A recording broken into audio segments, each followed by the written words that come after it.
Today, we have the great privilege of being joined by the incomparable and iconoclastic Blaire White to discuss what the left gets wrong on transgenderism, the problems with LGBT activism, and which pronouns we should all be using. Then, Erielle Davidson and Amber Athey join the Panel of Deplorables to talk Eminem's terrible rap performance, but I repeat myself, fat kids, and how the Boy Scouts have officially become the Girl Scouts. I'm Michael Knowles, and this is The Michael Knowles Show.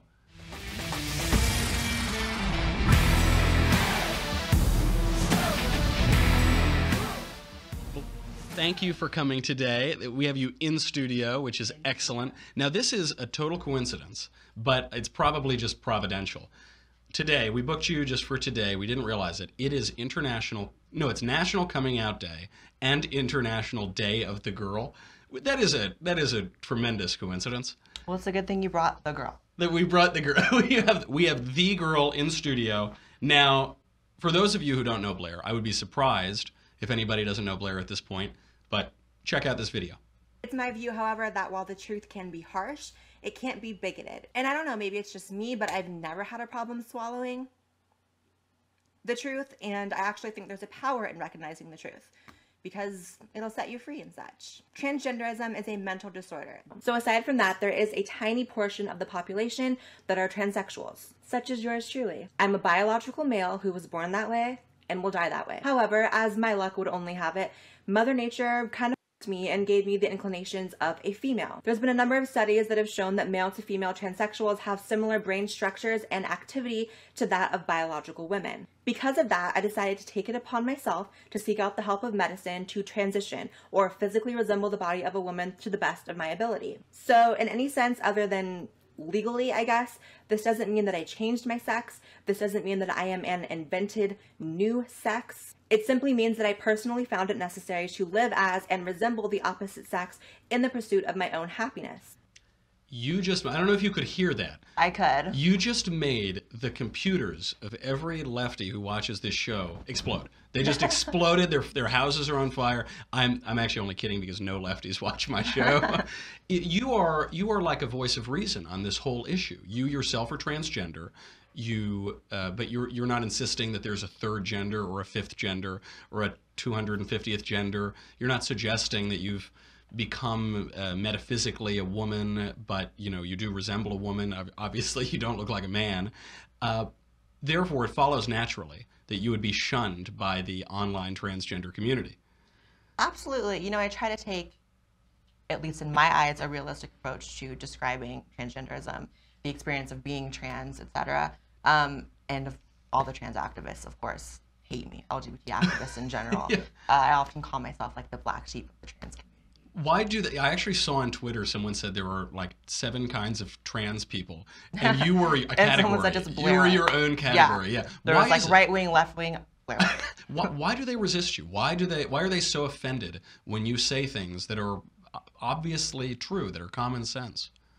I just think there's a particular narrative that is acceptable at this point in time, and anything else, diverging from that is just hated.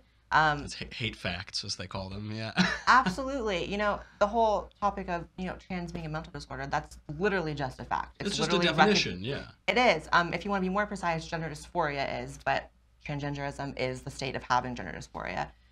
So for me, it's kind of like, I don't know why that's such an inflammatory statement, because people have all kinds of disorders. People have anxiety, depression, OCD, autism, everything. So I've never understood why it's so terrible to say that or admit that, but and to say that I'm a man. I was born a man. I have the body of a man, but there's something in my psyche that makes me think that I'm a woman, makes me identify more as a woman, makes me want to be a woman.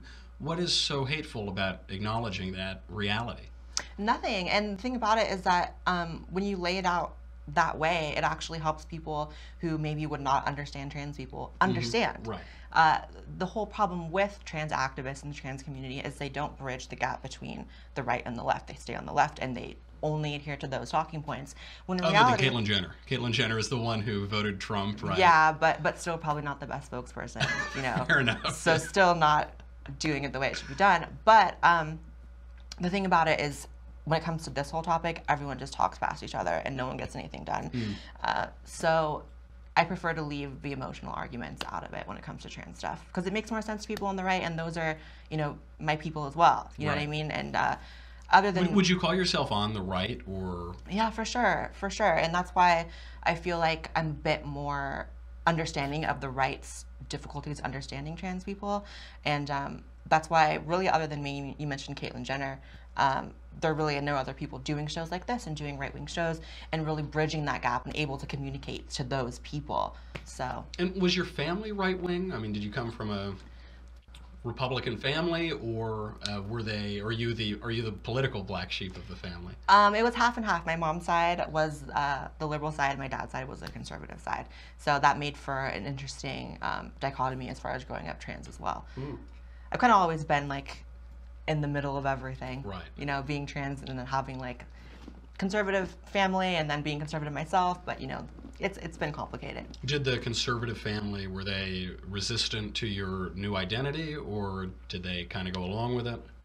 Resistant for sure. I mean, it wasn't anything ugly. It wasn't anything like throwing you out of the house. No, I was never abused or anything. But and my dad was fine.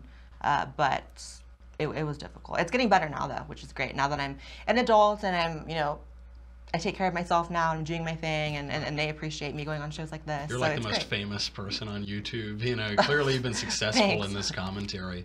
This brings up the right-wing resistance to transgenderism, to the movement of transgenderism, to a lot of the activism that comes out of it. I think a lot of it is about the pronouns. And I struggle with this myself. I don't know which to use, because my reason tells me, just as you said, you know, you're born a man, you'll die a man, but you now certainly resemble a woman, you don't look like a man.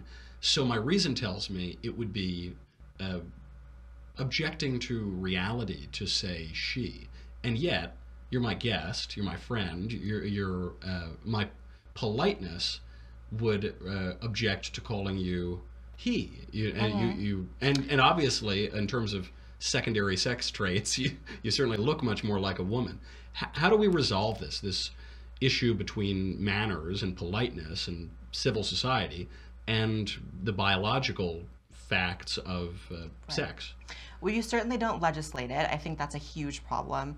I was just reading the other day, in 2018, there's about to be like harsher penalties for misgendering someone in the health field than for spreading HIV, which is insane. That's right. I saw that. Yeah. They're making it will no longer be a felony to intentionally spread HIV. California's a mess. California's a mess. But just a generally true yeah, statement. just a mess. But again, you don't legislate it because that turns people off, and it also creates makes trans people a liability when they become employees. You know, no company wants to hire someone who is potentially a lawsuit. You know what I mean? So that's a problem. And that's another thing. It's like a double-sided sword, because the trans activists claim to fight for trans unemployment, and then they do things like that. Right. But again, with pronouns, it's like, it just do what makes sense. You know what I mean? Like, for instance, if you and I were to go to dinner or something, and I got there before you, so I was at the table, and you told people at the front, like, I'm meeting my friend, you wouldn't say, he's in the black top over there. You say, she's that's right. You know what I mean? It just makes, because they wouldn't know who you're talking about. He's in the silky dress over there. Yeah, they would lead you to someone else. Right. So it's just about what makes sense. Unfortunately, there are a lot of people who seem hell-bent on having things not make sense. You know what I mean? People who want to be referred to with, you know, third pronouns, fourth pronouns, Z's, the Z, the they. Yeah, the singular they is the worst one. That is unforgivable. It is such an offense to grammar. I can't imagine it. It is. And it's frustrating. For me, when I'm in those situations, I just don't hang out with people like that. Yeah. If I'm around them, I'm not going to be intentionally rude or anything. But I would prefer not to hang out with someone who has like that high of expectations for a normal conversation with them. Right. It's kind of annoying. But other than that, just do what makes sense. You know is there a worry that the pronouns kind of give up the premises? So in the pronouns, in any polite society, you would just say she and her to refer to you. You identify as a woman, you look like a woman, just go with it. But is there something to worry about that in that premise, by granting the premise that one can change biological sex from male to female, from him to her, that we're giving the left a premise from which many of their arguments will flow, even if it's not a correct premise? Does that make sense? I didn't say that articulately. No, it makes absolute sense. I guess in a sense, but at the same time, it's still about what makes sense. I mean, I don't even think it's giving the left that. I think they already have that. They're going to take it anyway, yeah, I think right? people argue against it when the reality is, like, I don't think since I was a teenager I've ever been called he. Like, even like pre-transition when I was starting to grow my hair out, no hormones, no surgery, I still never got called he. So you know what I mean? So it's just about common sense. Obviously, when it comes to some people, there's this one trans activist, I believe her name is Danielle Moscato. I think it's Danielle Moscato. And she's made like no, I'm saying she because I'm polite, but she's made no attempt to do anything, like literally male clothes, bald head, no makeup, no anything.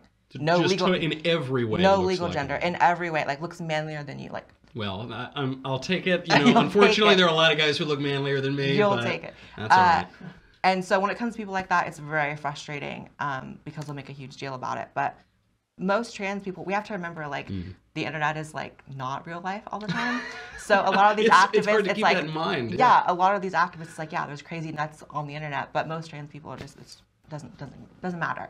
Of course, and also there aren't that many transgender people. You know, the statistic for a long time was, I think it was 0.2% of the population, or even less. Now that some surveys say that number is 0.6% of the population, I think. Obviously, there are differing numbers because it's such a small population.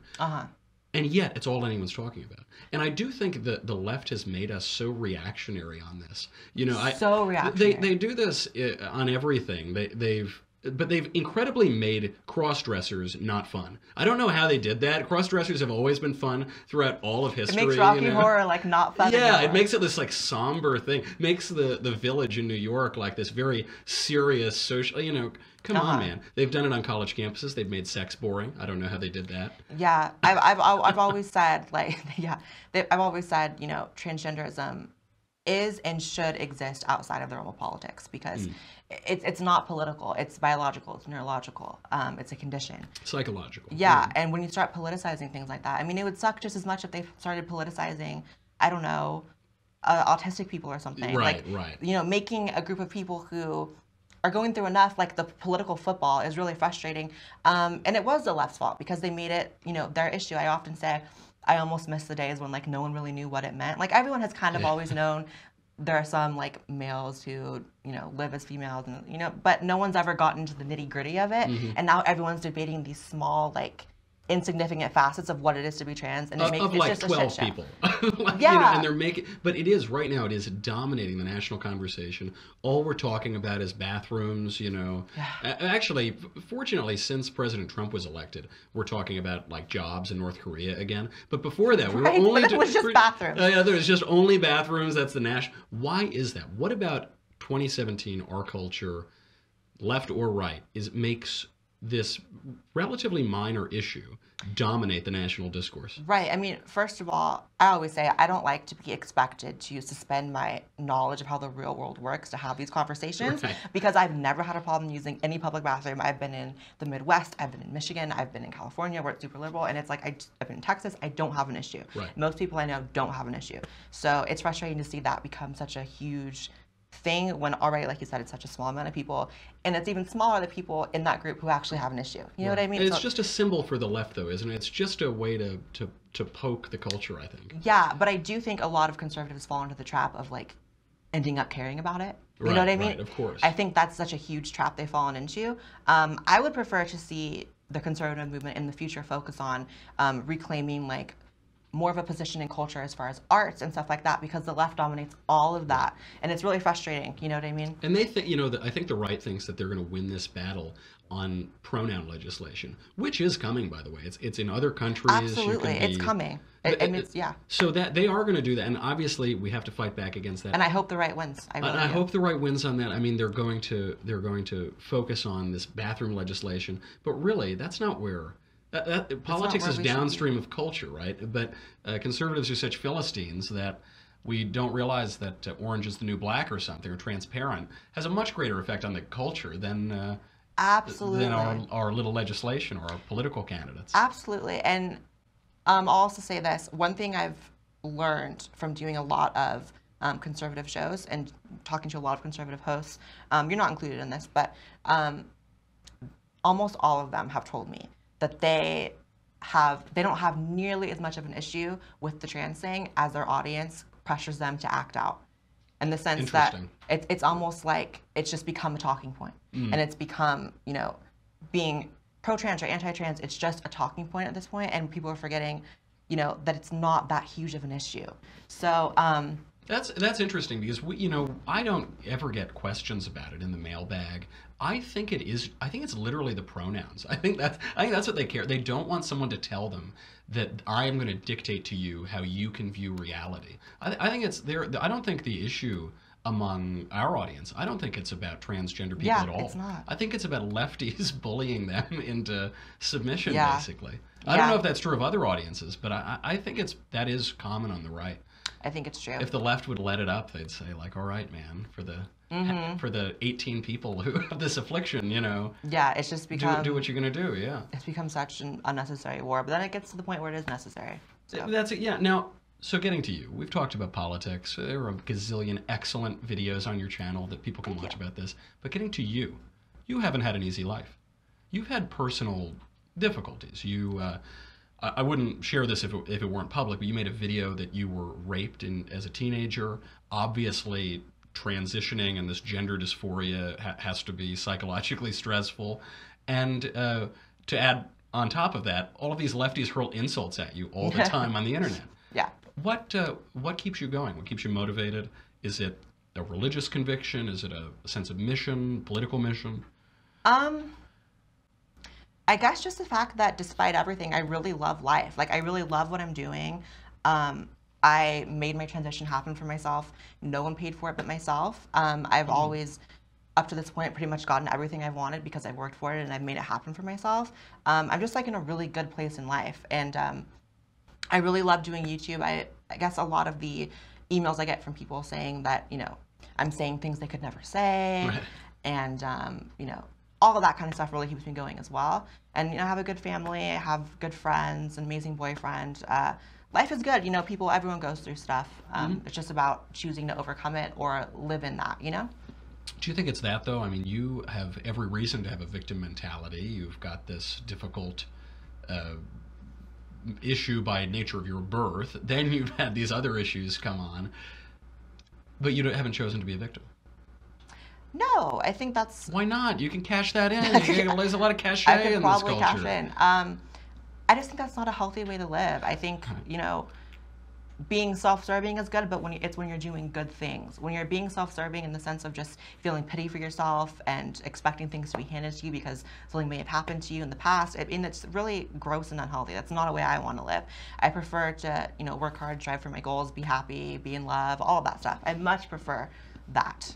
Does this come from any kind of religious point of view? Is it some traditional point of view, or did you just stumble on these very profound guides to life on your own? It just comes from nowhere. It just comes wisdom being spun by Blaire White.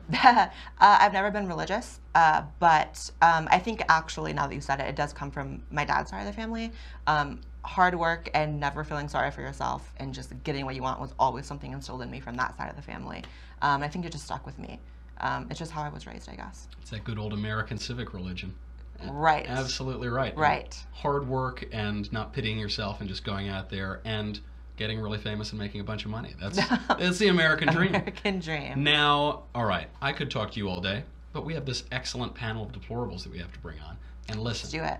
I know you want to listen to the panel of deplorables. Blair's going to stick around for the panel. We have to talk about all of the important political issues like Eminem's stupid rap and fat kids and the boy now Girl Scouts. But you don't get any of that unless you go to dailywire.com and subscribe. We want to thank everybody who has already subscribed. You help us keep the lights on. You let me polish my Rachel Maddow glasses. It's a really good life here. But for those of you who haven't, you got to go over there right now. It's $10 a month, $100 a year. You get me, you get the Andrew Klavan Show, you get the Ben Shapiro Show, yada, yada, yada. I know. But wait, there's more. the leftist tears tumbler. This is, every time I go out in public, I carry on my phone a little Blaire White video, a little commentary video. I take the lid off my tumbler and I just collect them, and they pour down like I'm in the center of the Amazon rainforest. So make sure this is the perfect vessel, the only vessel to contain your leftist tears. They are delicious. Have them hot, have them cold, always salty, very satisfying. DailyWire.com right now. We will be right back.